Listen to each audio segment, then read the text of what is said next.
Well, for all of us here at Channel 4 News, I'm Ron Burgundy. You stay classy, San Diego. And thanks for stopping by. But mainly, stay classy. Thanks for stopping by. Stay classy, I'm Ron Burgundy. Thanks for stopping by. Stay classy. Ron Burgundy. Huh, you're a real hooker, and I'm gonna slap you in public. You have way too much pubic hair. Actually, that's a point of pride. I'm very proud of my mane of pubic hair, so thank you. You have man boobs. You've got a dirty, whorish mouth. That's what you have. I'm gonna punch you in the ovary. That's what I'm gonna do. A straight shot. Ooh, ow. Right to the baby maker. In honor of the topic tonight, I just wanted to get that straight shot right to the baby maker. Punch you right in the ovary. Welcome, everybody. Hold on, let me start the... Welcome to Let's Talk Liberty. Hey, YouTube. What's up, Facebook? Hey, Greg. Oh, I'm actually wearing PJs tonight. That's what's happening. I also have a deformed can of bubbly. So we'll see how that plays out. My fridge temperature got a little too cold. A little bit on the freezing end of things. I love that scene. Just so funny. I'm going to slap you in public. That's what I'm going to do. Stay classy. I'm Ron Burgundy. Stay classy. How's everybody doing tonight? Let me know how things are going on your end. We've had a great day. It's been a wonderful day. And excited about Let's Talk Liberty tonight. We're going to continue with last night's discussion a bit. And let me just pull this up.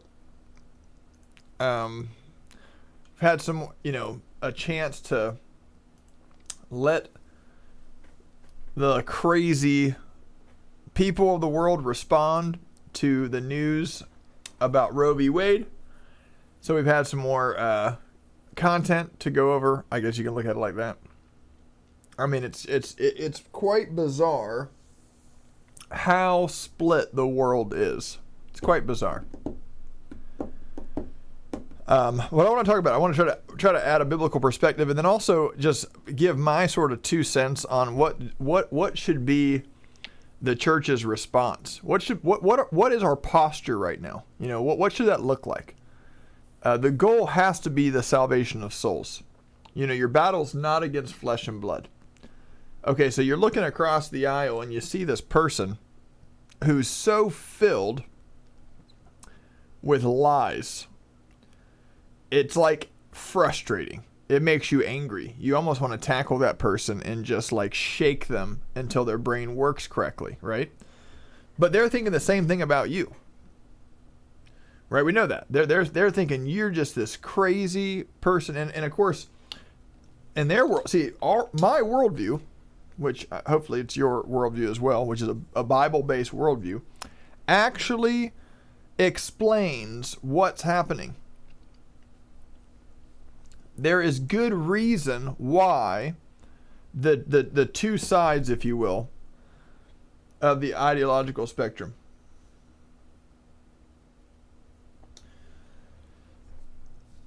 But some worldviews out there have no explanation besides just to call you names. They just hate you. They just think that you're evil. Which I find really interesting because the Christian worldview actually recognizes the person is actually not your enemy. Your battle's not against flesh and blood. It's against principalities and powers. It's a spiritual battle. Now, people unwittingly, in ignorance, right, agree with the devil.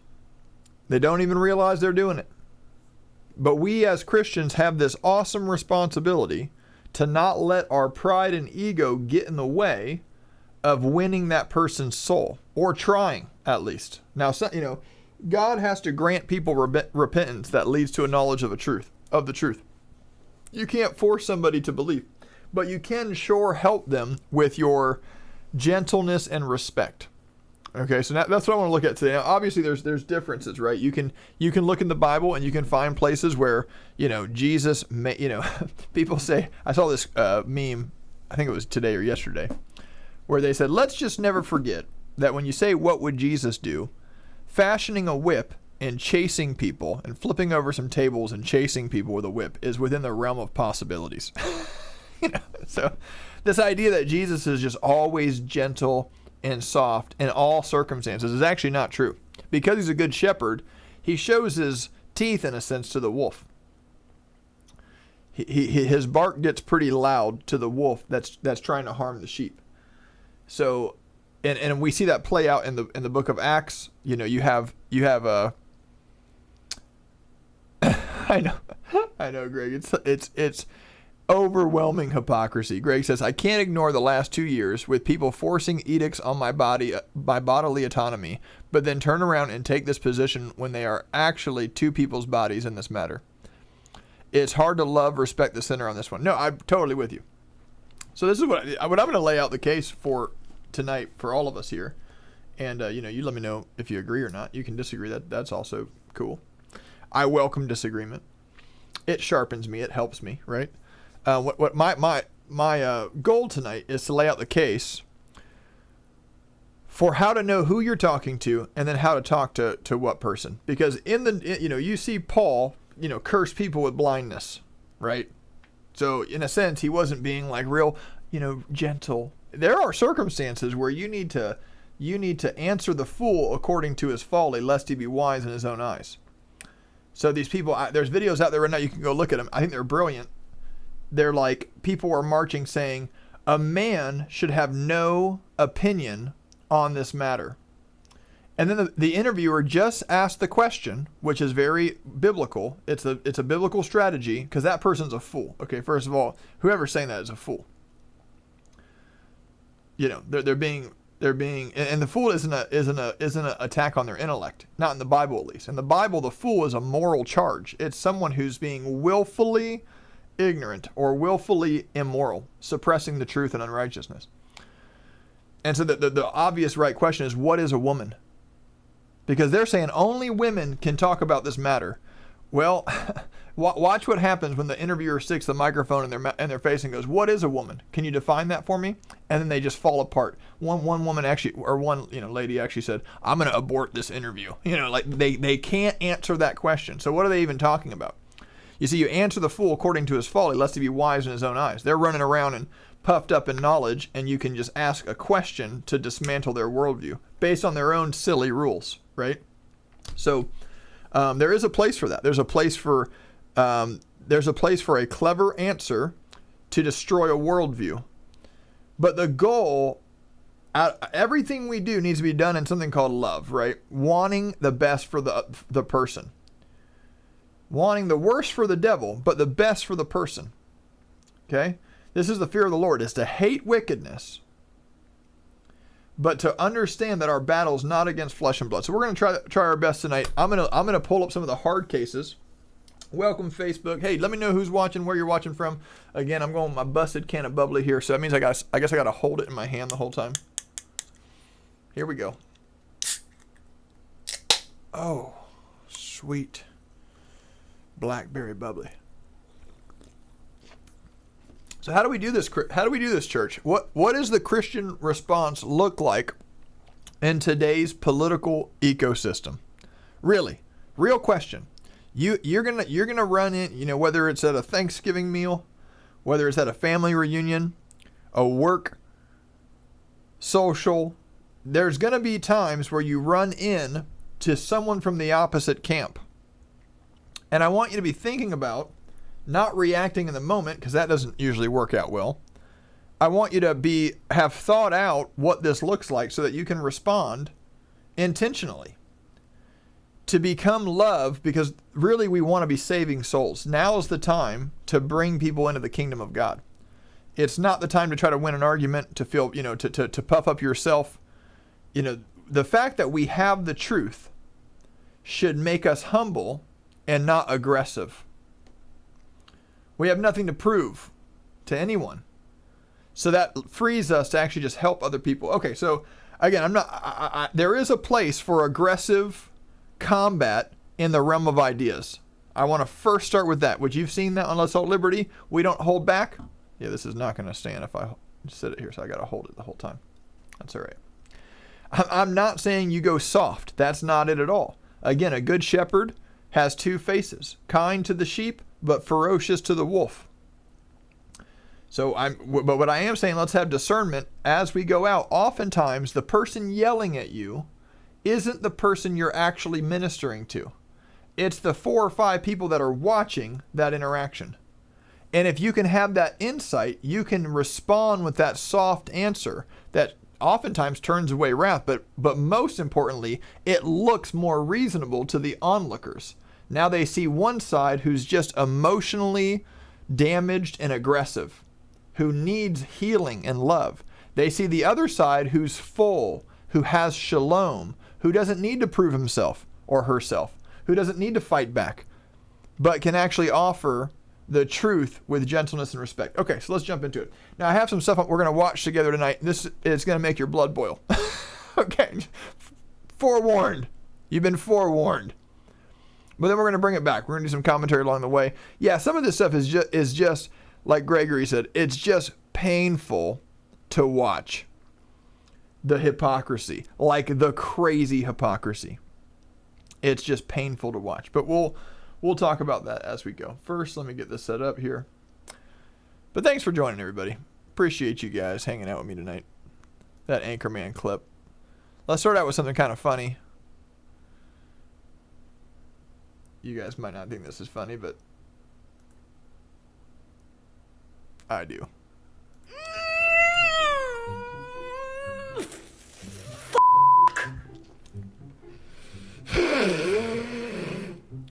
I am in utter disbelief right now.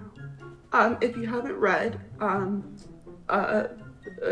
Justice Alito revealed his first draft of the Mississippi abortion law, and there is a paragraph on page 9 that says the court has voted and decided to overrule Roe and Casey. Well, it's all over Twitter, people.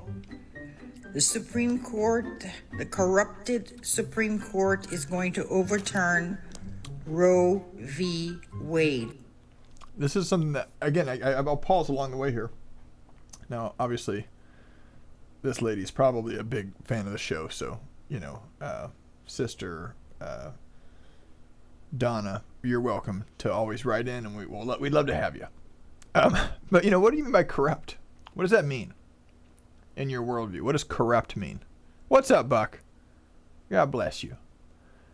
What does it mean to be corrupt? Because obviously corruption, when you say something like that, you are trying to stand on some kind of objective moral truth, right? Objective morality, which is the only way you can say something's corrupt or wrong or evil or bad or good or awesome. And so so far what's baffled my mind, I'm sure you've had this question too. They're so upset. Think about this. Really, think about this. They're so upset that women won't be able to destroy the baby in their womb. Now, women can still choose not to have intercourse in the first place. Think about what they're actually upset about. Isn't that weird? This is a work of the devil, straight up. People are this upset that they won't be able to murder the unborn. This is where a lot of society is at right now. And again, our battle's not against flesh and blood. We need to pull down these strongholds. All this stuff that has presented itself as knowledge and wisdom and exalted itself against the knowledge of God, it needs to come down. But I believe the way you do that in Christianity isn't through trying to win an argument, but actually when your heart is motivated by love, there's a fragrance. You can still be strong and bold with the truth, but that inward motivation is what's actually communicating to people's souls. Anyway, we'll get more into that because I know you're thinking how can you love this kind of stuff, but We're now back in the dark ages. we'll get into it. You are now in a prison. Same people that wanted to force you to put a needle in your arm and modify your DNA just a couple months ago.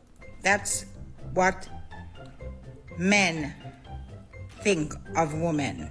Abortion is one of the most painful things a woman can go through. So this right here, this kind of reasoning, we talked about it last night, but let's look at it again. So, because this comes up a lot. Do you know, because you're you might be a man watching this. And one of the things you'll be, we live in a nation of weak men. And I'm not, at least the last couple of decades have produced a lot of weak men. But let's talk liberty. We got strong men on this broadcast. See, men have taken the passenger seat because they just don't want to fight. Right? The curse in the garden led to a situation where Eve was constantly trying to dominate Adam. The woman is trying, because of the curse and anyway, is trying to dominate man. And man is like tired, working, but too weak to understand. You just can't, you have to lead. You have to lead. You have to be unashamed of God's ancient paths. You are actually responsible, because man thinks, well, man, I'm trying to lead, but she won't let me, so I'll just let her lead. I don't want to be confrontational. I don't want to fight anymore. Just go ahead. You just lead. And that is actually a failure on man's part. We need strong men, again, in this country. Men right now, I watched these interviews earlier where like there's a guy standing there and there's three really vocal, really passionate ladies. And the interviewer says, can men have an opinion on this? And they're like, no, absolutely not. And they get to the guy and he's like, nope, I sure can't. He's totally just, but then the interview does this. Again, I love his strategy. He says, well, what is a woman? And of course, they all just have no ability to answer because they've all adopted this ridiculous ideology that you just identify as a woman. It's not a biological statement. It's just how someone feels. So then obviously a guy who just says, well, I'm a woman now. Well, now, and they're forced to say weird things. Well, now that person can have an opinion. It's just, they get into a crazy world that never makes sense. Fear tends to drive you into irrational places, just incohesive places. But strong men need to come up. Obviously, men can have a say about this. Why wouldn't we? We're all part of the human race. We're all created in God's image. You're not just talking about a woman's choice. Like, they make it sound like women are wanting to get tattoos and like men are not letting them. Which still, based on the Bible, I would say let's be careful not even to throw that out, right? But that's what they make this out to be like. Oh, I want to get my ear pierced and this man's not letting me. No, you're wanting to kill another human being. Okay? It's not just your body, which I know this is not a newsflash to you guys, but the fact that this can't get through, it tells you about the amount of deception out there. And again, so the solution isn't to get really frustrated with these people. They're just in utter darkness. There's no hope for their mind to get it without the spiritual rebirth in Christ. The fallen state that they're in is utterly hopeless apart from the grace of God. So as a minister of the gospel of Jesus Christ, you look at people that are in this much deception, that are speaking this much foolishness. The flesh wants to get frustrated and just prove them wrong via logic and rationality and moral argumentation or whatever. It just will never work because logic didn't get them where they're at. Rationality didn't lead them to their position. They've been deceived, so deceived. So how do you set someone that enslaved free? Only the Spirit of the Lord can. Buck says they are unhinged about not being allowed to murder. Exactly. It's a very strange thing. Then she says anything that has two heads in nature is a monster. A two-headed home just won't work. That's a great analogy. And it's not, it's not bashing women, obviously. I know I don't have to say this to this audience, but The Bible view is just honoring your Creator. Simple as that. If God said this is how it's supposed to be and you align to it, what you'll find is peace, which is, I think, what every person on earth is looking for. Rest for their souls. A consistent worldview that doesn't keep you constantly in a state of disharmony, but you find harmony. You find peace. And so, of course, going to your Creator, your designer, and figuring out how you were designed is step one of that. We'll keep watching this, but this is tough, I know. And the biggest thing is, this isn't a woman's issue. This isn't an issue that is only centered to woman and female identifying individuals. This is a problem that's going to affect society as a whole. Just pain and damage this is going to cause, and the full ability to tell a woman. New life is going to cause so much pain and damage. This is the work of the devil. Again, spot the spiritual root. What's the lie? I always like to play this. You can play this in your own home, by the way, as well. You know, if your spouse says something that's just filled with fear and doubt and stress, find the lie. What they said is the fruit. It was out of the abundance of the heart the mouth spoke. There was a lie that crept in there somewhere, and it got down into the soil of the heart, and it produced fruit. So, we're never going to make it. What's the lie? The lie is that God's not able to care for you. That's a lie. So the devil whispered that lie, maybe shrouded in some other language, but that was the essential foundational seed, and then it sprouted unbelief. So the lie here, I mean, it's so heartbreaking, but that life is bad. Really, that's the essential lie here. Life is bad. Which this person, I mean, we need to pray for this woman. I'm not here to make fun of her. Like think about her worldview, where she's so upset that new humans will be born. So think about what's in her soul. She's so upset that not only will there be new life on earth, but there'll also be new relationships. There'll be moms who have babies. She must have come from so much pain and chaos in her soul, so much torment from the devil. See, people look at this lady on the right and they get real mad at her and they laugh at her and they get real just like, what an idiot. But if you could have the heart of Jesus just for a second, you'll see a sheep without a shepherd. You'll see a person that's totally lost and crushed by the devil. And watching her doesn't make me hate her, by the way. I don't know how you feel, but watching her makes me hate the devil. You see, the devil tries, that woman is made in the image of God. And she is totally lost. And she needs salvation. She needs to be set free. But what's in her soul that has her thinking like this? Some serious lies. Like life is a curse. That children are a curse. That a mom who has a new baby is worse off. And everything's worse for her. You see, this goes against the Word of God, which is truth. The Word of God states clearly that children are a heritage from the Lord. The fruit of the womb is a reward. Yeah, but great point. Like the baby doesn't suffer pain and damage. That's right. That's right. What she can and can't do with her body. And we're going back into a Handmaid's Tale society here. We don't have any rights. We don't have autonomy over our bodies. You don't hear them saying anything about castrating men, do you? Everything is about imprisoning women and being able to use them like chattel slavery to bear children against their will. The damage.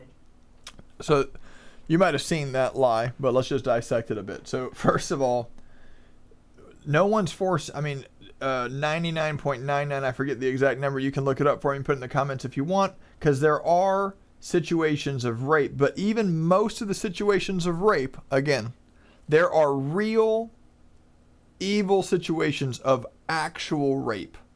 But many of the statistical rapes start because, we were drinking, we were out partying. It wasn't like the guy went and found her in a dark alley, put a bag over her head and threw her. And I'm not excusing what he did, by the way. I'm just saying it wasn't like you might think. It wasn't, and again, it's not a laughing matter, sorry. But it wasn't like he went and like roofied somebody that had no idea and then took her to a place and had, and you know, did that. That's that. Most statistical situations of rape were like, we were all partying, you know, we all got really drunk. He had his way, but I wasn't fully able to make the decision, or I didn't want to, or, and again, I'm not saying that's right. That's all of that is twisted. But you know, why were you out partying in the first place? And again, you might, oh, you're blaming it on the woman. Well, you know, if you weren't out partying getting drunk, it wouldn't have happened. And you were hanging out with that person, you made a judgment call in the first place to get really drunk and vulnerable around that person. Again, I'm not excusing what the man's doing. What I'm saying is, like, this idea that women have no power is a lie. Just, first of all, live a godly life. So, you know, godliness is profitable in this life and the life to come. Well, godliness means you're a child of the light. You're not out there, you know, you're not out there at nightclubs snorting cocaine and getting hammered drunk. Godliness will protect you. It's very practical. So, you know, people act like they have no choices and there's no power. That victim mentality is so dangerous to people. Again, most of the cases of abortion, the vast majority, and if you want to look this up and put in the comments, you're welcome to. I don't have it in front of me. But it's well over 95%. I want to say it's 99.9 something. Are people that willfully got into a situation, it was mutual. They might not have wanted to have a baby, like that might not have been their intention, but they wanted to have sex. They did that act willfully as an adult, and then they didn't want to deal with the life that was coming, which is interesting. Again, I was going to say they didn't want to pay the consequence, but it's not a consequence, it's a blessing. Children are a blessing. Full stop. A child is a gift from God. Full stop. So, you know, that's it. We do have choices, and to disempower women with this idea that they're just, you know, men are just controlling women, making them baby factories. I've been around a lot of marriages in my time in ministry. Now I'm not saying it doesn't exist. I've just never experienced where the man is forcing the woman and she doesn't want to be there at all. In our society, in the past, that may very well have been the case. I wasn't there. But in 21st century USA, that's not the case. It's not the case that the woman is just against her will, was dragged into a situation and she's just a piece of property. That's not the world we live in. So it's called a straw man. You build this thing that everybody disagrees with. Like, I don't think anybody is agreeing that, like, you know, the man just, like, you know, bullies and mows over the woman. That's not the Christian picture. The Christian picture is the man lays down his life for the woman. He loves her like Christ loves the church. And Christ doesn't force the church. Christ comes underneath the church and lifts her up. So godly marriage, the man of God at least, filled with the Spirit of Christ, is always going to love like Jesus. Lays down our life for the woman, right? So, but just there's a lot of these lies. I just want to stop, point them out, because that's the root of it. You know, the root of it. And these people that are deceived, by the way, they're not your enemy. Again, they're not your enemy. These people need compassion. They're lost. They're that sheep that got lost. And if somebody doesn't go and get them, they're going to die and go to hell. They're going to die in their sin. They're not going to receive righteousness as a gift. They're not going to understand the gospel and receive the free gift of salvation, which we all need. I'm going to show you a clip in a second, and I just bobbed the lack. Because this person's been in the United States, that I'm going to show you in a second. They've been in the United States for decades. And it seems like they still have never been presented with the gospel. Now, I, for one, live in a place, I live in Ada, Oklahoma. I am not okay with people around me not knowing what the gospel is. People can still choose hell after they understand the gospel. But as long as I have breath in my lungs, and as long as I have feet that work, I am going with those boots ready with the gospel of peace, I'm going to go to share the good news to every creature. Let the blood wash off of your hands, right? Let everybody know the good news that we all needed a Savior. It's not about your sin versus my sin. We've all sinned and fall short of the glory of God. I'm not judging you. I'm trying to help you get right with God by trusting in God himself, Jesus Christ, the Lamb of God, who died to take away the sin of the world. So we'll show you that in a second, but there's only a couple minutes left in this, so let's... What this is going to do is unbelievable. I don't even want to fathom going backwards like that, and it looks like we're going there. Brace yourselves, ladies. I'm with you. My heart is just broken. My heart's broken. We can't kill babies anymore. I don't understand why this country hates women so much. What about the women in the womb? We'll get through this. We'll figure out a way. You know, the obvious elephant in the room, right, is everybody that's against abortion, they themselves are living, which means they, you know. This is it. So, yeah.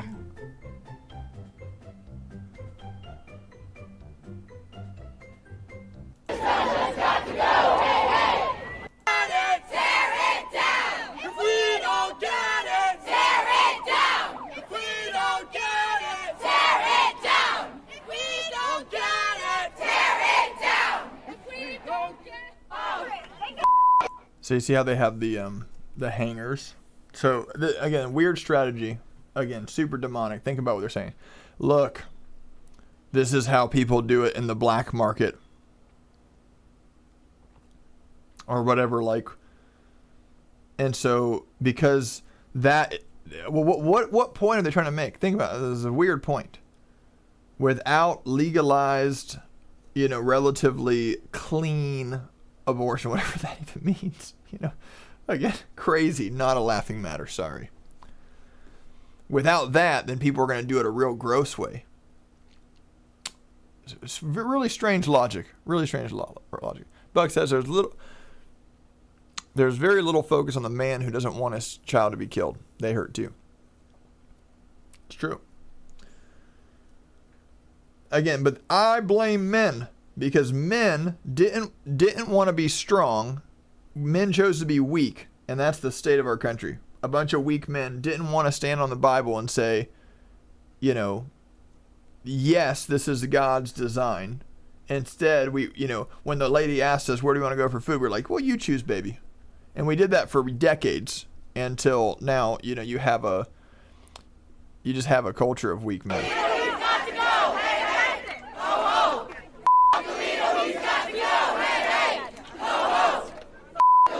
Real sharp. Okay, sorry. I don't know what that's all about. Let me go back. This next video I'm going to show you. Yeah, it's going to make your... you might have seen it already. But it's going to make your blood boil just a little bit. Yep. Getting an abortion is not easy. Making that decision is not easy. It's not something people do lightly. It's not something that you can just do. It is a hard, awful decision that people make. Celebrities are speaking out. It's a hard, awful decision that people make. Now, Whoopi had an abortion in her teens, I believe. But see, this is where, again, the gospel... Well, I need to just show you the rest of her little rant. But the gospel will really help her. Because you don't have to self-justify anymore. You can face your sin knowing that you won't be the one who has to stand on the day of judgment dead in your sin. Only the gospel can actually lift people up to where they're separate from sin, to where they can say the truth about what they did. See, she doesn't want to look at the camera right now and say, I'm a murderer. She just wants to be self-righteous. It wasn't that. It was a hard decision. Everything was again. You don't even know what kind of pressure I was under. Yeah, but you're still trying to self-justify. which I can look at you in the eyes right now and tell you, I'm a murderer. Apart from Christ, in my flesh, I'm a murderer, I'm a blasphemer, I'm an adulterer, I'm a thief, I covet. I've fallen short of the glory of God. See, a Christian is just someone, I'm not talking about somebody who checks Christian on a box. I'm not talking about somebody who would identify as a Christian in a poll. I'm talking about a real, born-again believer in Jesus who's filled with the Spirit of Christ and has been crucified with Christ and now lives by the faith of the Son of God. That creature, it's a new creature. That new creature can be completely honest and transparent about sin because they're separate from it. Well, I'll just let you watch the rest of what Whoopi has to say. In response to news that the Supreme Court could potentially overturn abortion on a national... When they decide something is not right for them, they're going to take it into their own hands. On Tuesday, Whoopi Goldberg spoke passionately on The View about her thoughts on the draft opinion that was leaked Monday from the Supreme Court, detailing plans to overturn abortion rights. We got tired of tripping over women in bathrooms, public bathrooms, who were giving themselves abortions. Yeah, so you're really stretching it there, Whoopi. That was the reason we legalized abortion, because there was just a epidemic of people with coat hangers in public bathrooms.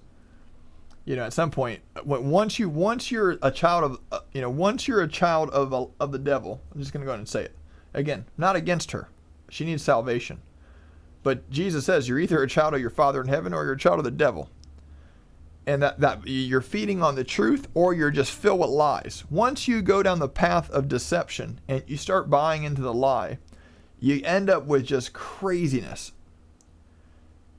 So that's the official reason now. You know, that's why they did it. Okay. Because there was nowhere safe, nowhere clean, nowhere to go. This law came about because people wanted people to have somewhere. And the obvious, again, many obvious things, but nowhere safe. Safe for who? The baby or the mom? Safe for who? Because they always just ignore that there's another human being being neglected here. Painfully obvious, I know, to you all, but I just don't understand why someone doesn't ask that question more direct. Does the baby have any rights? The same compassion you have for the mom, can you explain why you don't have that compassion for the baby? Is the baby less vulnerable or more vulnerable than the mom? Is the baby less helpless or more helpless? Because the whole pitch here, the whole compassionate heart that Whoopi has is have compassion. This mom is so helpless. Well, is the baby less helpless or more helpless? If that's the reason she's able to do this act and people need to just let her do it, then why wouldn't that same logic, why wouldn't that same compassion be extended to the baby? Yeah, now I just got to find McDonald's. Now I just got to find a Chick-fil-A and somewhere clean. It has nothing to do with your religion. This is not a religious issue. This is a okay, I can't stop this one, but this is not a religious issue. Okay, people, say stuff like that, and I don't know how it gets a rile. Like, I don't know how crowds get excited about this. How dumb do you have to be, really? What do you mean by that? Because what she means is religion, like Christianity, Judaism, or Islam. That's what she means.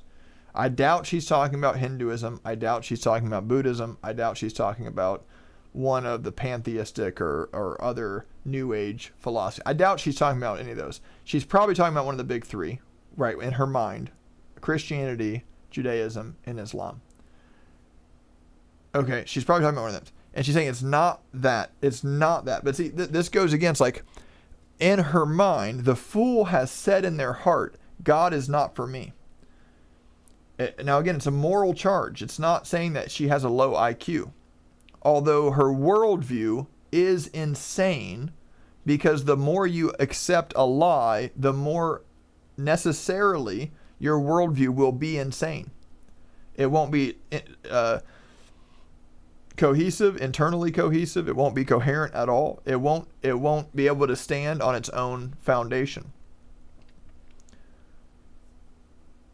So what do you mean that this is not a religious issue? What does that even mean? What a crazy thing to say. Because basically what she's saying is, these are just, religions are just, they're just this man-made country club. They're just like this, philosophical after-school group. I mean, obviously there's no real God. Because the moment you insert a real God, well, then all of a sudden it's abundantly clear that this is, if that's what you mean by religion, which is the historical meaning of the word, like some sort of relationship with God, some sort of interaction with the Creator. The moment you believe that there is a God, the moment you believe that, then what you do on earth regarding good and evil, righteousness and justice, right, mercy, all those things, obviously it's a religious issue, by definition.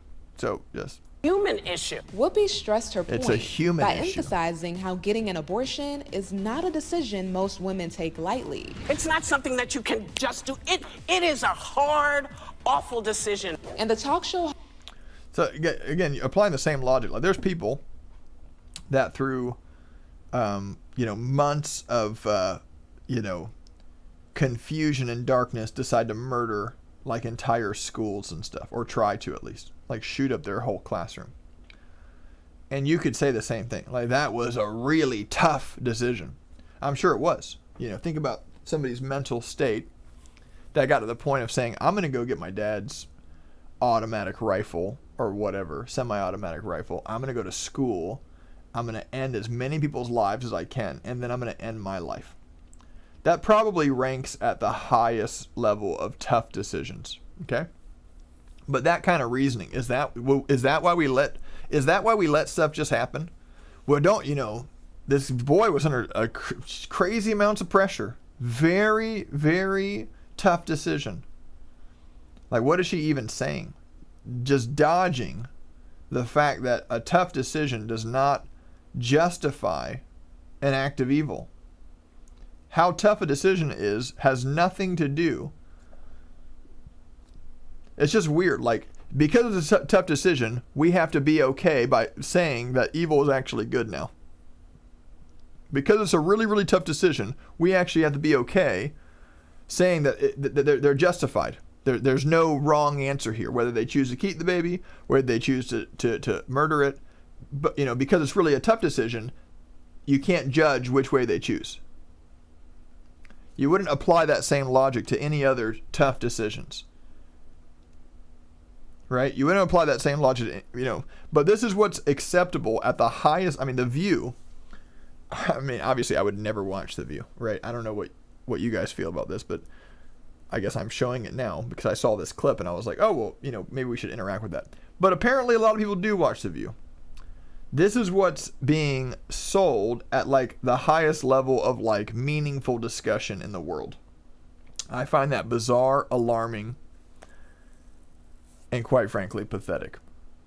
Again, I'm not against these people. Whoopi, you need to understand the gospel of Jesus Christ. You are lost. You're running away from the reality that you're a murderer. And you'll say, you're calling me a murderer? I didn't call you a murderer. The law of God called you a murderer. But guess what? The law of God also called me a murderer. I'm not judging you. I'm saying the law has judged all of us, including you and including me. I'm just being honest about it, that I need help. I need a savior, because I was dead in sin apart from the grace of God.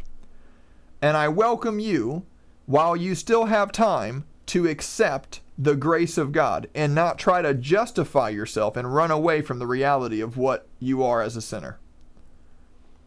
That's not mean, that's love. There is time now for you to repent and trust in Jesus Christ and receive forgiveness of sins. This is really good news. The loving person tells The you host gave this suggestion to those who see if it you're differently. headed off a cliff. If you don't have the wherewithal to understand that, to start this conversation with, I know how hard this must be for you.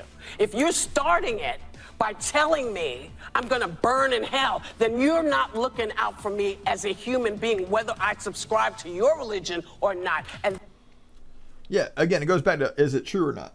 You know, yeah, if hell was something we just all made up to control people to get money out of their pocket to build our country club, then yes, then what you're saying means something. But if hell's an actual reality that people are actually headed to because of actual judgment and actual sin, well then look at her face right now. Eesh. If hell's an actual reality that you're actually headed to, then it is actually compassionate and loving to let you to make you aware of it. You know, these people, like, if you try to apply their reasoning to just real life situations, it would look insane. It would look insane. Imagine a blind person that had some rare disorder where they couldn't feel, heat. And they're walking into a burning house. And they don't know it. They're walking home and the house is on fire. And they don't realize it. They're about to walk through the door. And then you're saying, well, I don't want to disappoint them. I don't want to, be confrontational. I don't want to help, I want to love them. And love just accepts their error, even though their error is going to kill them and lead to harm. And they don't realize how much pain they're going to be in if they continue in their error. See, error is painful. When you're in error, it messes things up. It's not a no-cost game where, like, whether you're right or wrong, life's not like that. If you are flying a plane and you need a certain amount of fuel to get from point A to point B, and you make an error, there is a cost to the error. Now, how much the error is, all that matters. All of that matters. But there is a cost to the error. Error has consequence.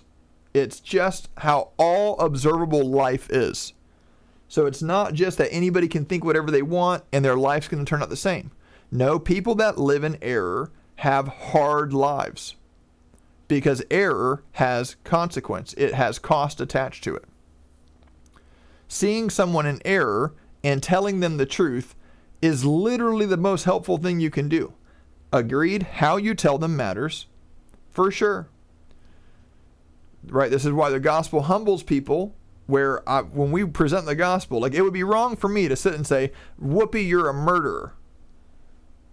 Now, that's not wrong. She, by her own admission, she's had an abortion, and she's a murderer, right? Okay. Or she's been complicit in murder. But Jesus reminds us that even if you had anger in your heart, you're a murderer. And so, the way I would minister to her isn't just by saying you're a murderer. It's by saying you're a murderer, and so am I, and so is pretty much everybody else on the earth. And the law of God is perfect. It condemns the very best of us. I'm not standing before you as someone who's super self-righteous and who has lived a perfect life. I'm standing before you as someone who understands there's no way I can receive life apart from the grace of God. that is not okay. After the report was released, showing a draft of Justice Samuel Alito's majority opinion overturning Roe v. Wade, protesters hit the streets Monday night and on Tuesday, Amy Schumer being one of them. She gave her followers a call to action on Instagram. The actress shared this post that reads, quote, "To the streets." She captioned it, quote, "Give us our dignity or we will take it. This is why we fight." The 40-year-old... Give us our dignity. See, and again, this is like where shame, there's two responses to shame. Now, first of all, if you've ever had an abortion, or if you know someone that has, if you've been around it before, you'll know, I mean, in very rare cases, it does happen, but and these people are so condemned that they don't know how to respond. Let me finish the first thought. In very rare cases, you'll have someone actually really proud of their abortion and really thinking it's like at least they're saying that. Now we know, based on the gospel, that they're actually terrified little children on the inside. They're actually shaking in their existential boots. But since they're so lost, they have to rationalize and justify. They're so committed to sin, and they're so unaware of their eternal destination that they're just pot committed to this strategy of acting like everything's okay. And I was really good at this, by the way. When I was like suicidal and doing drugs and alcohol and trying to ruin my life, if you looked at me from the outside, you would have said, man, that guy's the life of the party. He's having so much fun. Because I was trying to convince everybody that it was just the best time ever, man. Just having a ball, just partying it up, living the dream. I was trying to convince myself and everybody else. And so you'll find very rare cases of women who actually respond like that when they have an abortion. But by and large, the vast majority of women who've done this experience, they just killed their own baby. They know how horrible this experience was. Pride is not the response. Deep shame usually is. So what is she talking about? Dignity. That word doesn't even compute. That's not what women are typically feeling after they've gone through this experience. Women are typically feeling deep shame. What's the Christian's job? Well, the Christian before the abortion clinic, the job is to plead. Because even if people don't understand that error has consequence, you can still help them. Like, you might not be able to lead someone to Christ when they're at the abortion clinic. But if you can get them to consider having their baby, to paint the picture of that baby's gonna love you. That baby's gonna call you mommy. That baby's gonna be your favorite blessing on this earth. And you know, in 5 years, 6 years, 20 years, they're still gonna call you and say, thank you so much. Thank you so much. Because even if they're not a Christian, if you divert them out of error, you are still helping them. Look, we want everybody to be saved, but you can also just help people by letting them align more with truth. If I'm in a position where I see a couple or a family, whether they're raising children the wrong way or whether they're married the wrong way, even if they're not going to accept Christ and become a Christian, I can give them counsel, I can give them wisdom, if they're willing to listen, that'll still align their life with truth, and that'll really help them. Truth just works. It really helps people. Obviously, the goal is to lead people all the way to the truth himself. But even societies that just conform to truth, they do a lot better than societies that embrace error. Societies that embrace error suffer much harm. So I don't know what she's talking about with this idea that women need their dignity. It's very strange. I mean, I'm guessing she's saying that free to choose, right? But actually what you'll find as a parent, you'll find this a lot. Let's say you have teenage children. You know, let's say that they're, 11 to 16 years old. They're in those kind of vulnerable years. They succumb a little easier to peer pressure, especially if they haven't been raised in the ways of the Lord. And I found this a lot in youth ministry and as a teacher. And my children are still really little, but I can already see this working now, even in my 6 and 5-year-old. A friend comes and says, hey, we're going out to this party, or we're going out to this event, or we're going to go do this. Now that child might not have the emotional intelligence or the social confidence to actually say, no, I don't want to do that. That doesn't sound like it's going to be edifying or positive for my future, right? They actually just want to please they care so much about the relationship, they just want to please the person. And as a parent, you actually have this really cool ability to actually sense that your child wants to say no, but doesn't have the emotional maturity to, doesn't have the social intelligence to. So instead, you say no for them. And now they can rest because it wasn't them saying no. In a sense, you become bad cop. But it actually really helps. It actually protects. So a law can, in a similar way, a law can help or protect that young lady who's lacks the emotional and social intelligence to choose truth, that law can actually help protect them from themselves in areas where they're weak and where they succumb to pressure and fear and anxiety. The law can actually help them align themselves with truth. And at the end of the day, again, the vast majority of women that go through this experience are not super proud of it. They don't have a lot of dignity afterwards. It crushes them. Also shared this photo of herself along with other women during Tuesday's mass protest that took place across the country.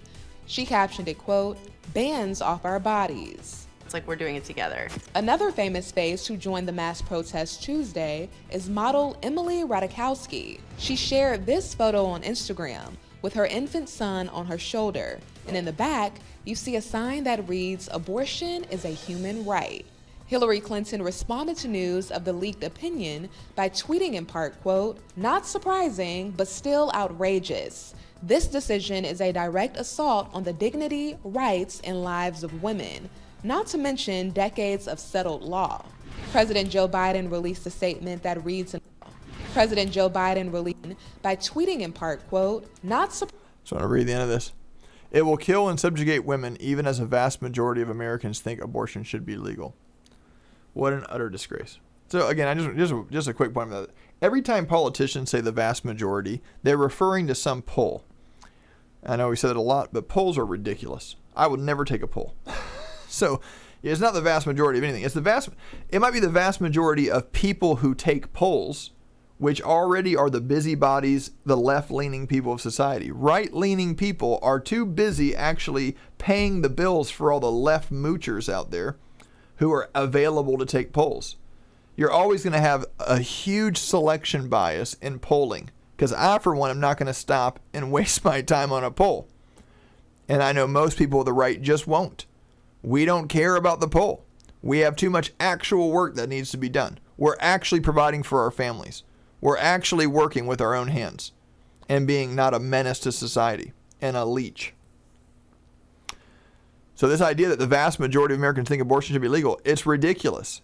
The vast majority of people who are willing to do a poll are the same people sitting home just raking in welfare checks and not doing anything for society. Sorry to be harsh, but it's just that's true. You're not supposed to be a busybody. You're not supposed to be sitting around and idle. It's super bad for you. The Bible actually says, and the Bible is a book of love, by the way. The New Testament church is a picture of what love looks in like in a community. And Paul actually says if a man doesn't work, he shouldn't eat. That's love, actually. Oh, that's so mean. No, it's not. That's actually love. That person, let the thief steal no more, but let him work. Put him to work. Don't just let somebody sit around and be it's bad for them. It's really bad for them. And since you love them, do what's good for them. Make them work. That's how you get dignity. I don't know how the decision is directed on dignity, rights, and lives of women. What about, again, obvious question, what about people in the womb? Do they matter at all? And the answer is no. And then there's an Obama tweet. Let's look at old Joe's tweet here. We do not know whether but then he says, "I believe that a woman's right to choose is fundamental." Yep.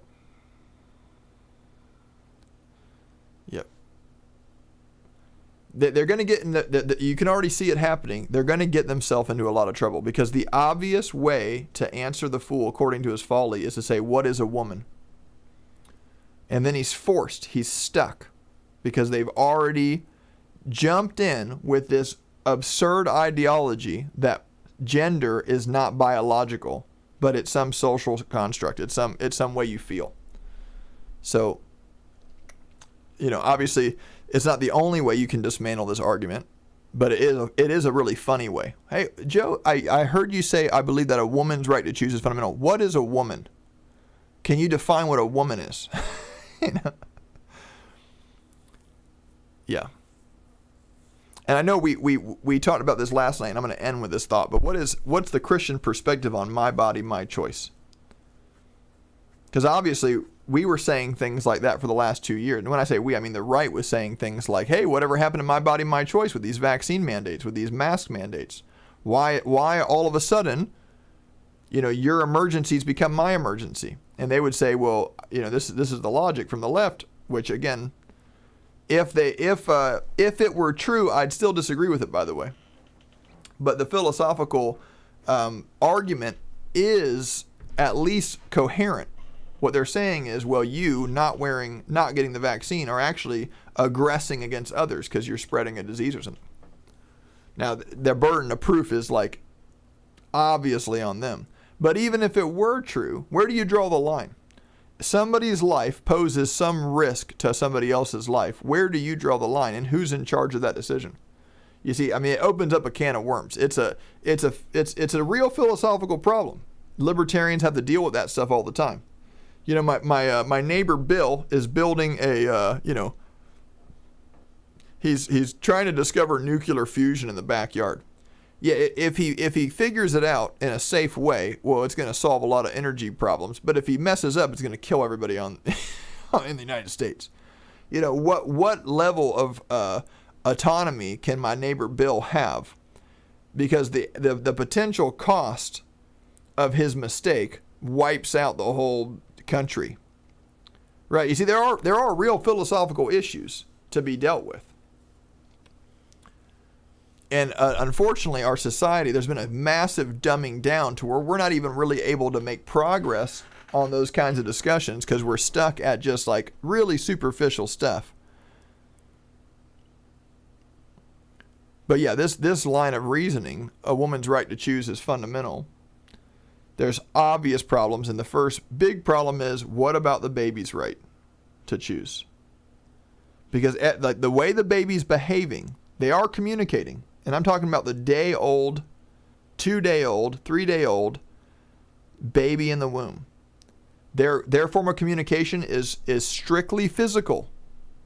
But everything that they're communicating is, I want to live. All of the communication they have is, I want to live. I'm eating, I'm absorbing resources, I'm growing.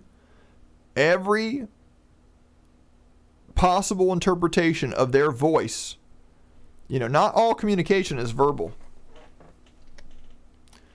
That baby is communicating very strongly with every fiber of its being, I want to live. What about their choice? What about their right to choose? And who's the aggressor? So this argument's obviously really weak, but again, it's not exactly the same. Okay, again, this is a bad argument, and it would be destroyed in any kind of serious debate. But the making you get a vaccine, they at least have a reasoning behind it. I'm not saying they're right, obviously. I landed on the way other side of that one. But they do have a reasoning that's a little different than this. Their reasoning is, you not getting the vaccine puts the rest of us at harm. Again, the burden of proof for that, you can't just claim stuff like that. Because if you can, again, in order for these things to be accepted, they have to be universally applied. So if I can just claim, just because of my opinion, that my neighbor's existence puts me at harm, and therefore I have the right to go and enslave them, you gotta find out a way to draw the line somewhere, right? So I don't think that their claim is valid, even if they could test and see that this was a respiratory disease or whatever, a virus, and it was really, the virality was really intense, and and the vaccine was really effective, which I know you guys probably saw the Pfizer leak, and boy, I believe it was 12% effectiveness, and they claimed that it was over 90% effective. And it also had obviously damaging impact on moms and things like that. Anyway, let's look at what the old bomber says. Hey, there's Michael. Mr.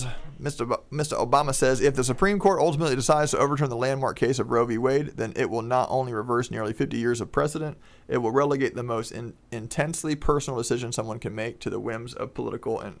Yeah, again, so that's just a fun... We read this last night. That's just a funny thing to say, coming from him. The guy who penned Obamacare. Think about that. Think about the hypocrisy. Doesn't even see it. The consequence of this decision would be a blow not just to women. Again, what is a woman? not your husband, but, what's an actual woman? They note, but to all of us who believe that in a free society, there are limits to how much the government can encroach on our personal lives. Still, really interesting coming from this guy. That's right. Those women are here living in this world because their mothers made a choice. And see, the sad reality when you see these women is they actually hate themselves. It comes from self-hate. It comes from a hate of life itself. That's why that they're manifesting the response. But the root problem, if you could see it in the spirit, is actually self-hate. Because the gospel hasn't been clearly made manifest to them. That's why we need to be praying, church. I'm going to talk in a second about what we can do. There's another video I want to watch first. But what should the church's response be? Well, compassion. People are super lost. Now more than ever, people need the gospel of Jesus Christ. Because these worldviews are the result of what's happening inside the heart of a person. The conclusions they reach are the result of their starting place, like their deeply held presuppositional beliefs. And when you believe lies, like I'm of no value, life is bad, life is struggle, everything is bad, when you believe those kinds of things, guess what? You really want to die and see others die. You really are against life. And so it's actually heartbreaking to see where people are. All right, let me see if I get this other one queued up. I think I do. Yep, okay.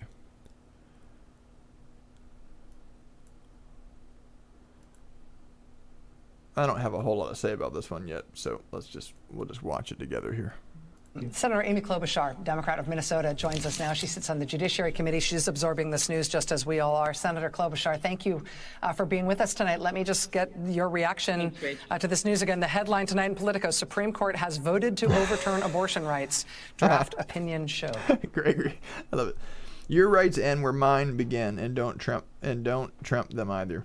I guess the limit of government encroachment is somewhere between forced inoculation with an experimental biological agent and abortion. Noted. Yeah, no. It is confusing. It's actually quite a complex philosophical discussion. Is all I'm saying. This whole can someone on philosophical grounds justify forcing you to be vaccinated? And I would say on philosophical grounds, they at least have an argument. Now, I would reject that argument, but I'm saying they have the workings of a cohesive argument. Right, like neighbor Bill that's building nuclear fusion in the backyard. His life posing all of us a great risk. He's not trying to, by the way. It's not his intention. Just what he's doing poses all of us a great risk. Well, let me ask you, would you take out neighbor Bill? If neighbor Bill messes up, he's not that bright of a guy either. If he messes up, he kills everybody. Again, I know it's a hard philosophical one, but think about it. Does it justify initiating? Would that constitute self-defense? Reasonable self-defense?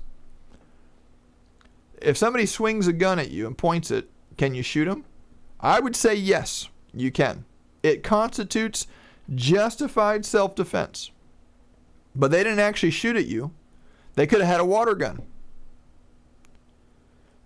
Right? These are philosophical nuclear bombs. Okay? They're not easy. They're not easy to sort out. I always err on the side of liberty. Laissez-faire approach to life, right? That's that. As a libertarian, my bend is that way. But I'm just saying that they're not all so crystal clear, like what's the right thing to do. In the case of the pandemic, again, we know that it was all a lie for the most part, okay? It was all a massive fraud. I'm not saying that COVID was fake. I'm saying, not even sure what it was. Might have been snake venom, I don't know. I actually don't know. But their narrative was definitely off. It was being used it was the love of money. Pfizer had a really good year. A lot of new sponsorships. They sponsor every single mainstream media network. Imagine that. You didn't see that one coming. But in the case of, like, just philosophically, just thinking about it, if there really was the bubonic plague and there really was a cure that helped it, that stopped it in its tracks, there's an argument that can be made that you would have to get that to, and if you didn't, you're a threat. You're actually aggressing. Anyway, it's not a strong argument. I'm just saying that there is an argument there.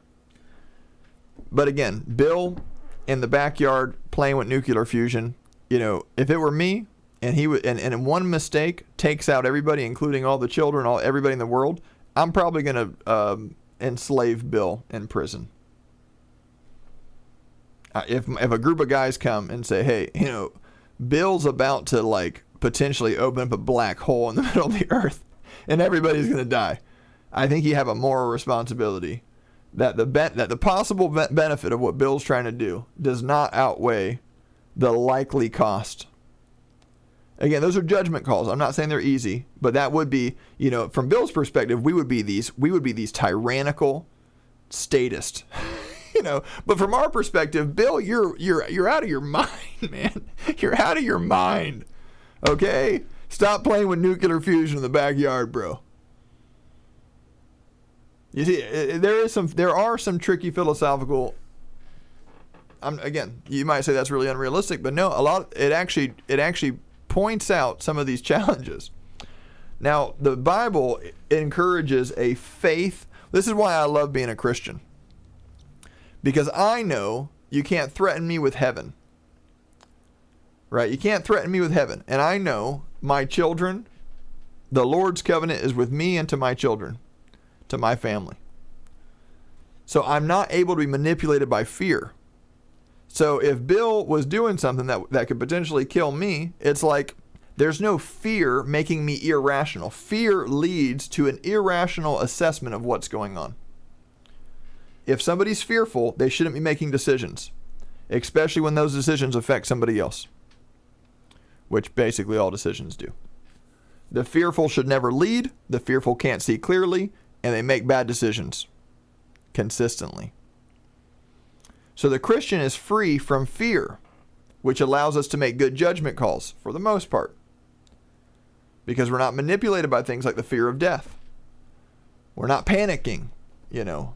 We're not moved into that irrational camp, that place of just strong emotional response. But we're actually able to kind of see clearly, process, and make good spirit-led decisions. So the real answer to what do you do with Bill is pray in the Holy Ghost and ask the Holy Spirit. But then obey whatever he says. And I'm just saying that, you know, I don't know what the Holy Spirit would say in that situation. But it would be hard for me to shut the door on the possibility that the Holy Spirit would say, tackle Bill. You know, it's a possibility, man.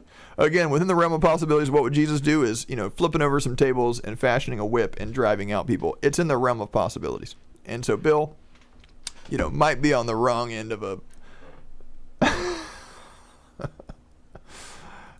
sorry. I cracked myself up. You know, everyone's given you the disclaimers, Rachel, and we don't know what the final opinion will be.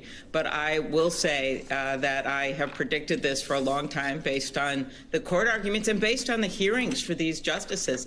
I asked Amy Coney Barrett if she thought Roe v. Wade was super precedent. She did not think that it was.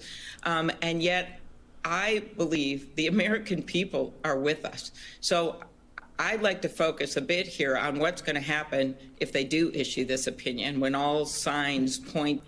And again, just for the record, that kind of language should be bothersome to everyone. It's look, I don't want the laws. This is important, but we need to get back to what the United States is supposed to be in the first place. We're not a democracy. We're not just like, well, a lot of people want it, you know, so that's what the right thing is. That's not how it works. I don't want the laws to be a reflection of what I want. I want the laws to be righteous, equal in their impact on all. Equal opportunity, not equal outcome, of course. right? So this idea that like, well, that's what the American people want. Who cares? It's what's right or what's wrong. If everybody wanted to just, steal all, round up all the Jewish people and destroy them and steal their wealth, it doesn't make it right. That's not what law is supposed to be. A republic's built on law. Again, we have to come away from this language of democracy. Anytime you hear people talk like that, make it your business to just ask them some questions for them to ponder. Does that make it right? Is that how society should be structured based on what people want? It's actually a tough question, but many people think so. Yeah, of course. Well, why? That they will. Not just this leak, what they have said in the past. If this is issued over 20 states, there's a trigger where abortion will automatically be banned. So it's no longer... Which, by the way, that means 30 states would still, right now at least, have it. But our hope and prayer in the church is that states would continue, states would continue to receive the gospel at the grassroots level, which would play into a moral awakening, which would change the political class. The chameleons would start to conform to the median voter, and you'd have it overturned in all 50 states, or the whole world. So, but yeah, the way they're couching this is so strange. You can see how the left is so driven by fear. They fear just one state having the ability to do it differently. Like they're taking all the freedom away from the woman. Well, the woman can still move to California. Again, I'm not saying that I want that. I'm saying like their reasoning is ridiculous. You can still, it's not crazy to move to a blue state. So all you blue governors and stuff, just run your states well and make it to where people want to move there, and then create the legal framework and ecosystem that you think is best, and draw a bunch of draw a bunch of new taxpayers in, right? Vote with your feet. It's just interesting that they fear so much it going away from the federal level back to the states. That actually shows you that they know that their way is inferior. Because if you were confident that your way was better, if you knew that your way was going to produce more prosperity and more free people would choose to go your way. See, they're trying to they're saying that they're pro-choice. They're actually trying to take away choice, if you can see it. Real choice. Zoom out a bit, because again, if you're in Texas or you're in Oklahoma and you're like a blue-hearted liberal, well, guess what? Move. Go where your legal ecosystem better suits your vision for your life. But see, those places are being destroyed in every meaningful way. You take out the federal government, and blue states will crash really quickly. Red states will thrive. Because again, when you conform to truth, you have prosperity. When you conform to error, you have cost. And see, red states, people, conservative people are totally comfortable saying, yeah, fine, do what you want to do. We'll do what we want to do. Let's be different. But the left is so terrified of this. I find that really, really enlightening. You notice that? The right is like, yeah, let's succeed. We'll just do our own thing. Texas will be its own country. Fine, let's do it. Because we're so confident. Oh yeah, we actually have working people. We actually have people that are productive, that actually do things with their lives. You guys are couch surfers that are feeding off of us, basically. You're the parasite class. Okay, go be parasites. Just don't, you won't be able to feed off us anymore. See how it works out for you. And they're so terrified of it because they need the right. The parasitical class cannot survive without the host body. So it has to have, the federal government is that, like, making sure the host body is always available for the parasites. And parasites panic when there's even a chance that the host body is going to separate. And so a lot of what you're seeing here is that panic. They might not have it in their mind, but that's in their spirit. Deep in their heart, they know we need the right, because that's the productive host body. You can't get rid of the host body. We need him for resources. We need him for life. We're actually sucking life out of them. So if we get rid of them, you know, we got to actually work or stop being parasites, or we're going to die. So that's why you see the fear in the left, which I find really interesting. Again, not the direction I was wanting to go, but just There's going to be a decision between a woman and her doctor. Basically, I guess Ted Cruz has made this decision for people. The second thing that we're going to see happen is that you're going to have individual states considering laws banning it. And meanwhile, in Washington, it's on us now to try to codify Roe v. Wade. This is, you know, won't take a lot of time on this, but you see the destructive force of feminism. For decades they've said a woman and her doctor, and they've excluded a man. Like a man has basically no right or no authority in the conversation. Again, this is a direct result of the fall.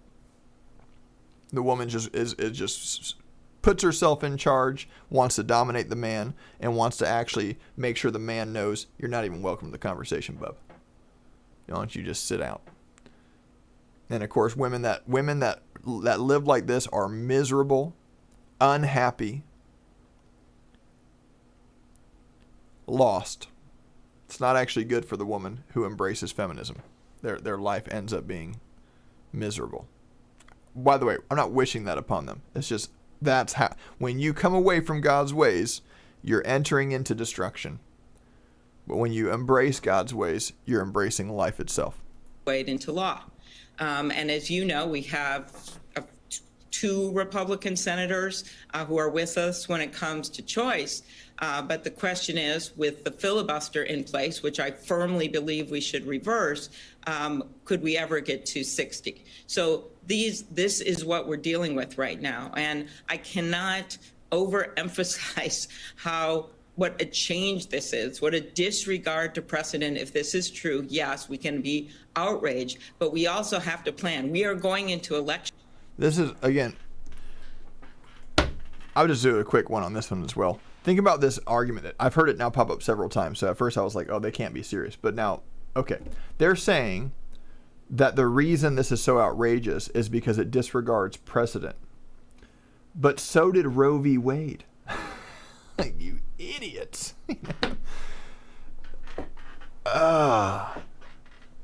What do you think Roe v. Wade was? A total disregard of precedent. So anyway, you can't have an irrational worldview and expect it to be universally viable across time and space.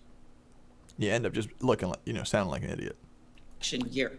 We are going into the fall where women's rights are going to be on the ballot. And so if nothing can get done in Washington because of Republican obstructionism, then the American people and women are going to have to vote, and people who believe in choice are going to have to vote like they never voted before, because that's the only way we can change this up, or we're going to have a patchwork of laws across the country. Senator, we're going to have a patchwork. And think about that. We're going to have a patchwork of laws across the country. So the left is so open in their full assault of decentralization. And they're so open in their endorsement of one size fits all centralization. What's so bad to let us compete it out? Why are you so scared? Do you, we'll do us. See how it works out for you. See, the truth is not afraid of that. The lie is terrified that the truth might get out. This is like the censorship fact checkers and stuff. What are you so scared of? That the truth might get out? I find that interesting. Always do. Rachel Maddow, the great Rachel Maddow. You know, one of the things that is most determinative of a woman's economic freedom and self-determination is her ability to make her own decisions about when and if she has kids. Yeah, and see, it's just that she does have that right. She doesn't have to sleep with people. I don't know why this is so lost in the conversation. You have choices. You can't change the consequences of choices. And again, I'm not saying a baby is a consequence in a sense of like it's a bad thing. I'm saying the view that a baby is a bad thing is demonic, right? It goes against the Bible. It's just absolute heresy. A baby is a blessing from the Lord. But my point is that women does have a choice. She does. People do have choices. Should they have choices in the first place? You know, this is where we're going to get into some deep water, but I'll go ahead and say it. What does the Bible say about a woman's body? Well, if she's married, you know what the Bible says? That actually belongs to the man. She doesn't own her own body. And likewise, a man's body doesn't belong to him. It belongs to the woman. Isn't that interesting? That's Bible. I know that's really countercultural. People don't like to hear it. But if you're married, if your spouse wants to be with you, at least if you look at Bible, you have no right over your own body to withhold your body from your spouse. Now, if you embrace this in the Spirit of Christ, it becomes the most beautiful relationship imaginable. If you look at it like a real dark, twisted thing, it feels weird, right? But this is all assuming that the Spirit of Christ is holding together your marriage. Anyway, just side note there. If that becomes the government's decision, if that is no longer a decision that women are allowed to make for themselves. They keep saying that, but they were so silent during the old vaccine mandate conversation. That fundamentally changes the economic and life and cultural prospects for every woman in the country. I wonder if that stark truth about... Again, so many lies there to unpack.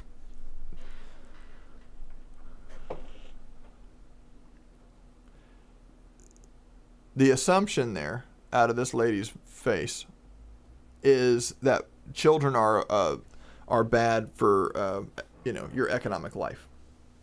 It's just a lie. And the Jewish people understood throughout history, children are a blessing. The blessing of the Lord, it makes a man rich, it adds no sorrow to it. My children will make me economically rich. Much more so than if I didn't have children. It is a lie that children are a cost. It views the human being as unable to produce and only a parasite. You see, it's a self-reflection of what's in them. The left fundamentally is a parasite class.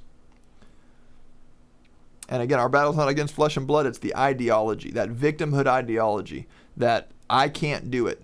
Everybody else is against me. Everybody else is suppressing me. It's the lie of the devil, and people that believe it end up conforming to his will, which is basically being a parasite. But when they believe that about themselves, they superimpose that, they project that onto the world around them. So every new baby is not an economic blessing, it's an economic cost. It's going to make, I've heard people say, we can't afford to have another baby. What a dumb thing to say. The blessing of the Lord, it makes you rich. In a sense, cultures that were really poor throughout history, they couldn't afford not to have more babies. That's how it actually works. If you're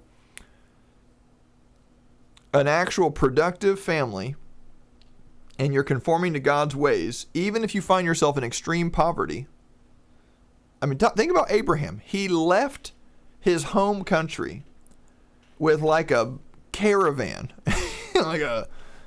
you talk about poverty, but where, children, people were a blessing. People were a blessing. You wanted to have as many children as possible. In fact, what they would do is they'd bring in servants and stuff to let you have children with them as well, because they understood just how the value of children. So that lie from the pits of hell, that lie from the devil,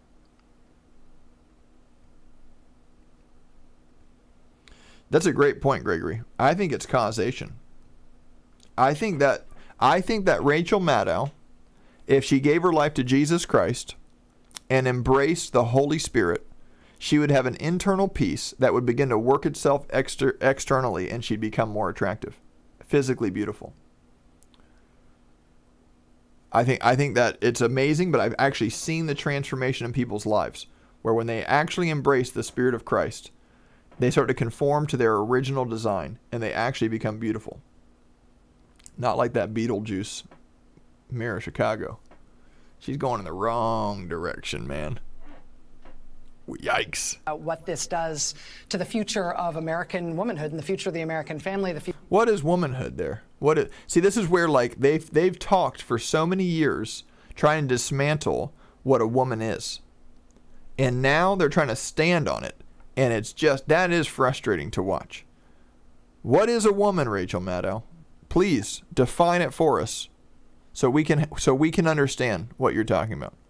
Future of who we are as a culture. See, this is where I do think there's a place. Jesus was not forthcoming to the wolf. When the wolf came to try to trap him, he didn't just like be real innocent.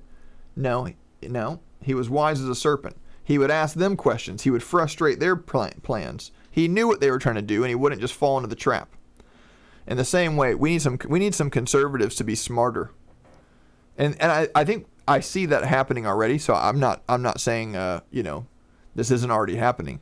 But like, if they interview a conservative, don't get too far off on their side of the argument. Go ahead and spot out their critical flaw right in the beginning. Hey, what is a woman? Can you define it for us? I want to have a meaningful discussion with you. I really respect your opinion. I'm trying to understand you. I'm trying to understand your viewpoint. I'm trying to honor you. But we have to have definitions in place so that we know we're communicating effectively, right? Could you tell me what you think a woman is? Can you define that word so that I can use that word with confidence that I know that you and I are on the same page? And what's going to happen is, the whole thing she just said, she's just going to look stupid trying to backtrack and be like, oh, he's like, well, okay. So you don't know what a woman is. So why are you using the word? Because I don't know what some words mean. I just don't use those words. They might have a meaning, but if I don't know it, I look dumb if I try to use that word. If I'm using a word that I don't know, I'm probably using it wrong. It's like Ron Burgundy, when in Rome. That's an expression, but still, it's like, I don't think that's what that means. Might be enough to scare Republicans in Washington off an effort to do a nationwide ban. I mean, as you say, those trigger laws don't require any action. They'll just go into effect in more than 20 states. Yeah, more than 20 states that you don't live in. So just move. See, people that say, when I say something like the federal government has no right to tax, and they'll say, well, if you don't like it, you can move. The difference is, there is a difference. It's related, but there is a difference. And the difference is, Washington, D.C. has no legitimate claim at all, in any stretch of the imagination, over my home and my neighborhood. You can't just point at a map. They've never even been there, let alone done any business there, let alone purchased anything or traded anything or homesteaded anything. But the local government, the more local you get, the stronger of a case you do have to say, well, maybe there's like some kind of like original homesteading that has led to this legitimate government. Now, at the state level, I would still say that's a really hard thing to prove, but at least it's a lot easier than the federal level. Obviously, when you get down to small communities and you have like a local sheriff's office, then you have a really good case for legitimate government deriving from the consent of the governed, from the actual property owners having social contracts or whatever, or mutual agreements over their own property. So the more localized, decentralized you get, the more of a case you have for legitimate government. And the more, just centralized and disconnected, the more obvious the fraud is, right? I'm not saying where the magic place is or anything. I think it actually is probably in the home, the neighborhood, on that level. Yeah, that's right. And we have to stand up now. Political correctness has silenced people, Buck says, and it's true. Now's the time to speak up, for sure. Vocally, passionately, but also with the heart of love. So I'm almost done with this, and then actually, let me just finish here. We'll watch for a couple more minutes. But we have reporting in the Washington Post today that they want a nationwide 6-week flat ban. Do you think that they might be the dog that catches the car in that case? They may be too scared to actually do something that radical, or do you think they'd just go for it? Well, I mean, obviously, they are not going to be able to pass something like this in the Senate right now because Democrats have the slim 50-50, but we have the majority. But I think what you're going to see is a discussion of this in real terms like we've never seen before. Back alley abortions, people having to take buses to other states, people not being able. They don't have to do that. You see that all the wrong assumptions? People don't have to go to back alleys and kill their babies. They're actually making it seem like this is the left. It's so twisted. It's so demonic. They make it seem like people on the right are robbing women of choice. But listen to the way the left talks about a woman. She's got no choice. Their ideology literally is robbing women of the choices that they actually have. You don't have a choice over what you do with somebody else's life. Sorry, that's just how it is. You don't have that choice. It's not your choice. It's not your life. You don't. But the left actually is robbing women of choices. They speak about women in such a degrading way. Oh, they just have to go to the back alley now. Well, they could have done things differently a few months ago or weeks ago or whatever. They had a choice then. They still have a choice now. And see, if you're a woman and you're watching this, which I know, if you're a woman from the left, you might, it's a miracle that you've made it this far into the broadcast. But I welcome you. I'm not against you. I would say that the biblical view actually honors you and thinks that you are an empowered creature of God with a free will and the ability to excel and dominate in life and to really excel and to have victory in life. That's the biblical view of a woman. We believe you're passionate, you have passionate warrior potential in you to be an awesome, extremely powerful agent. You see, the left has reduced you to a helpless victim that has no power. It's amazing that the left attracts women. They're the most anti-woman camp on the earth. Their view of a woman is so disgusting. You just got no choice, you just got to go to the back alley now, What do you mean?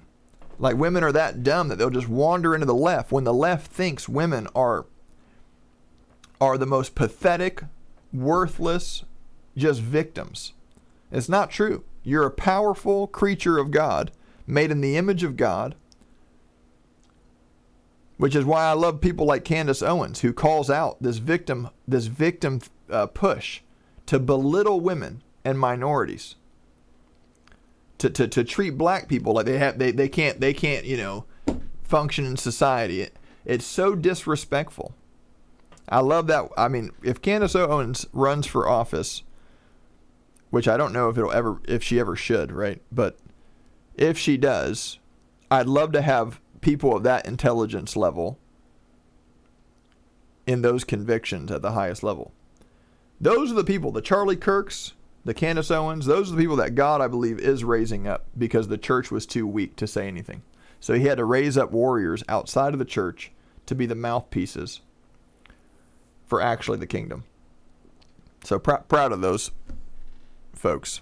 As you said, to make their own economic decisions right as they're coming out of this pandemic, where there is so much uncertainty right now and people are just trying. Yeah, look at all the fear. Fear. A little more fear. A lot of fear. Fear. Want some more fear? Got some more fear for you. I'm selling a little more fear. I got some fear in my back pocket if you want some. But if you want to snort this line of fear right now, free of charge, I'm going to pass it your way with a straw and everything. To get their grounding, and then we're literally stripping the women of this country of their rights.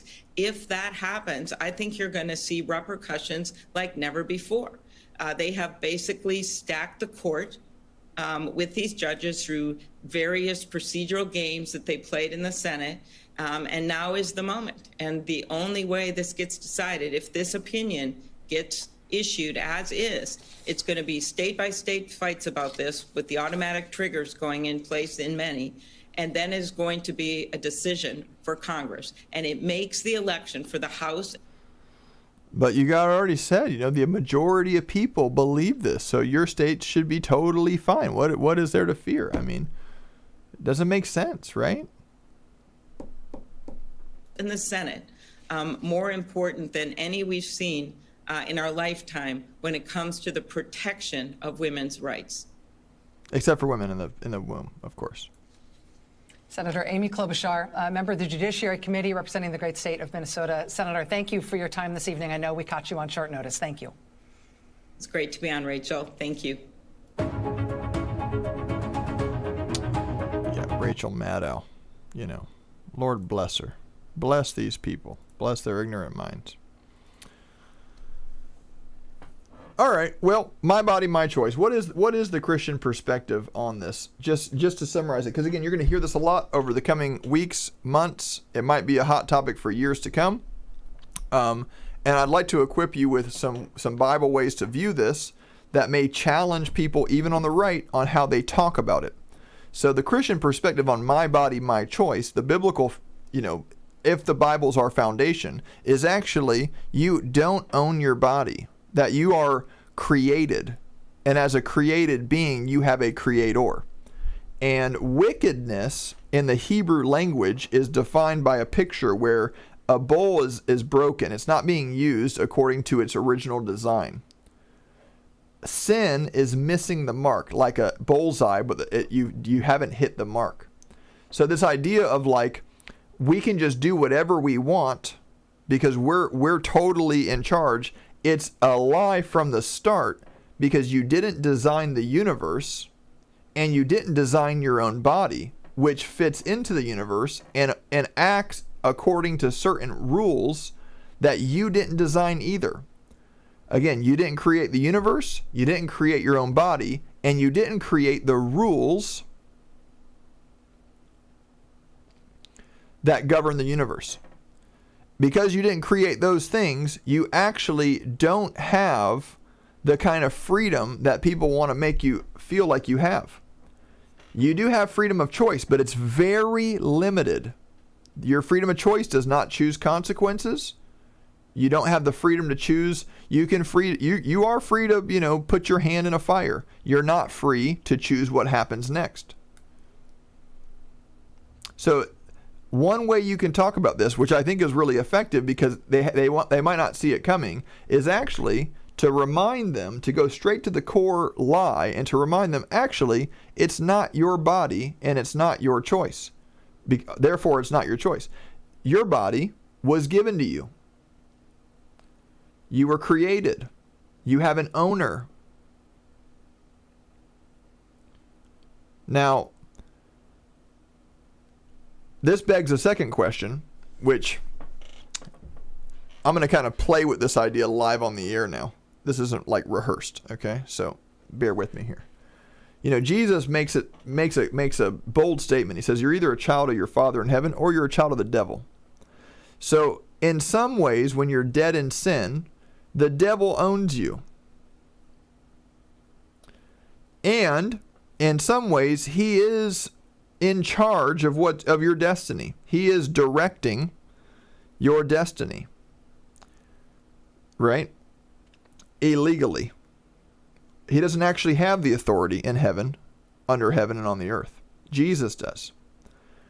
So what I would say is, people might feel when they're dead in sin, they feel disconnected from God because they are, and they feel, because the devil wants them to, it's part of his master strategy, if you will, they feel like they are in control. And so the revelation of spiritual warfare can help people a lot as well, where there's actually no middle ground. There's no fence. You're either serving the devil or you're serving God. Now, God is the source of life, of course, and peace. The devil is the source of death and destruction, disharmony, dis-ease. Now, I believe the Christian's job right now is to get away from trying to win arguments and to be the voice of compassion to those who are willing to listen. Now, sometimes in some contexts, this means answering a fool according to their folly, lest they be wise in their own eyes, but also to illuminate to those watching the reality of how bankrupt their worldview is. Not to hurt them, but to destroy the worldview publicly so that other people won't run into their camp, but they'll start to say, well, yeah, you know what, that doesn't make a lot of sense. But this other person, this Christian, is actually making a lot of sense. What they're saying is actually describing my experience. This is why the gospel is so important to get in every one of these discussions, and I hope we see it more. Charlie Kirk was asked by a trans person, I just saw this video earlier, and the trans person was saying, hey, look, I'm a biological boy, but I went through this process, or I'm going through this process. I've been living and identifying as a girl. What do you think about it? And he gave a fine answer. I wasn't disappointed in him, but he said, I think you should. God designed you. You should conform to your design. You'll have more peace. Good answer. But I'm hopeful to start to see the gospel come out more. Not to be ashamed of the gospel. Now again, I'm not criticizing Charlie. He does a great job. Pro Charlie. Actually, he's a friend of mine. Worked with him in the past. Really respect what he's doing, and I'm proud of him. So, what I am saying is like that person. That discussion, I think, needs to go to the next level. Like, hey, look, we were all dead in sin. I'm not different than you. I'm not more righteous or holier than thou or anything like that on my own. In my flesh, we're all condemned.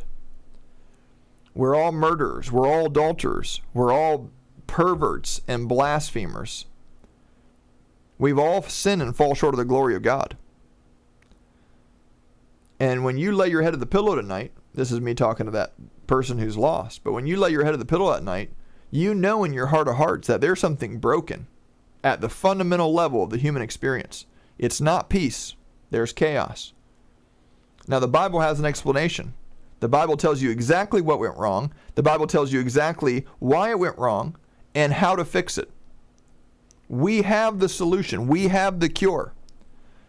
It's to receive the grace of God, the gift, the unearned gift of salvation. You can only go one way. He is that way. God provided himself as the door, and you only enter in by the door. So the gospel is so important to weave into all these conversations, because remember, these people that are reaching these terrible conclusions, they're reaching those terrible conclusions, which are called the fruit, because their root, which is called their soul, their inmost being, has embraced a lie. Oftentimes they're deceived. Oftentimes they're very hurt, and the truth seems painful, so they embrace the lie. With Whoopi, what I see in her is someone who committed this act, and now, instead of facing the reality that she's a murderer, that's too painful. So she wants to run away from it for her whole life. But the right ministry to her is not to not make her feel comfortable. Oh, I know that was a really hard decision. I know you were going through a lot, which is so many people have told her those kinds of things, and it's confused her. The most loving thing is for a friend to sit down, maybe not on public television, although sometimes they need it, but to sit down with her in a living room across a coffee table and say, listen, eternity's real. This stuff matters. You've committed this sin, and guess what? All of us have sinned against a holy God. All of us need to not run away and hide and brush it under the rug, but all of us need to recognize that in our current state in sin, we are damned to hell. We are judged. The wrath of God abides on us because he's a good judge, and we have committed egregious evil. Every last one of us. We're not going to hell because God chose hell. We deserve hell. All of us. And the only hope you have, and the only hope I have, and the only hope any human being has, is to recognize that. To cry out in the name of the Lord, and to receive his mercy and his grace, and the free gift of Christ's salvation. My hope is, as Christians go forward in the coming months, that we weave the gospel into every conversation about this stuff. We're not trying to win arguments. We're trying to win souls. We're not trying to win arguments. We're trying to win souls. In the quest to win souls, sometimes it's appropriate to dismantle publicly an argument in an aggressive way. So again, what Charlie's doing and those guys are doing, a lot of that's really necessary to basically destroy and publicly humiliate not the person, but the worldview, so that people realize it's not a safe camp to run into. It's not really well thought out. It's not really fortified. It's not really a safe haven. They won't go and try to hide there because they're going to be exposed. It is important to destroy worldviews like that. There's a place for it. It's absolutely a part of the loving strategy. But especially in your personal interactions, especially when pray, ask for the opportunities to run into lost people. He who saves souls is wise. This should be a common thing in your life. Even if it starts, remember, don't try to go for the masses, go for the one person, go for the individual. Just each day cultivate this kind of prayer. Lord, send someone who needs salvation into my path. Use me in someone's life, even if it's just one person. In fact, I pray that over my life. In fact, I now am going to start praying that more often. That's something that I brush over. But that's what my hope for the church is to actually present the gospel. This is a perfect time to present the gospel. Emotions are high. People are really, really, really, really fired up about right and wrong, about morality, about what's right and what's wrong. This is a perfect time to bring the law to reveal the knowledge of sin and to bring the gospel to reveal the knowledge of our Savior. It's the perfect opportunity, and I pray that the church doesn't miss it and doesn't get puffed up in ego and pride and just win arguments instead of winning souls. Anyway, that would be my prayer for you and my hope for the church at large. Lord, let us be that kind of people that prioritizes your kingdom and salvations. And Father, let this discussion at the highest level be filled with gospel presentation. Lord, the leaders that are going to be on these news broadcasts, that are going to be representing conservative values, let them now not be ashamed of the gospel of Jesus Christ, but let this constantly be an opportunity to share the gospel with people. And Lord, specifically at the highest level. In Jesus' name. Hey, love y'all. Hopefully you enjoyed this broadcast. We'll probably talk about it next week as well, after some more, updates come out. Remember, we got this sweet, huge giveaway coming. Hey, I just made a video. It's on Facebook if you want to go and share it. That'd be awesome. And I'll hop off tonight quickly. Hey, tomorrow at 10 a.m., join us online or in person at Wintersmith Park. Daily Bread through the House of Joy will be at 10 a.m. tomorrow on Facebook and YouTube. And then we will have a teaching tomorrow night. But first, I'm going to be doing TikTok. Lord willing, I'm going to be doing TikTok live. So hopefully we'll have some new friends in tomorrow. And so if you see them in the comments, make sure to surround them with love because they're going to be needing some new friends. Amen. God bless you. Have a blessed night. Grace and peace. Love y'all very much. See you soon. So I won't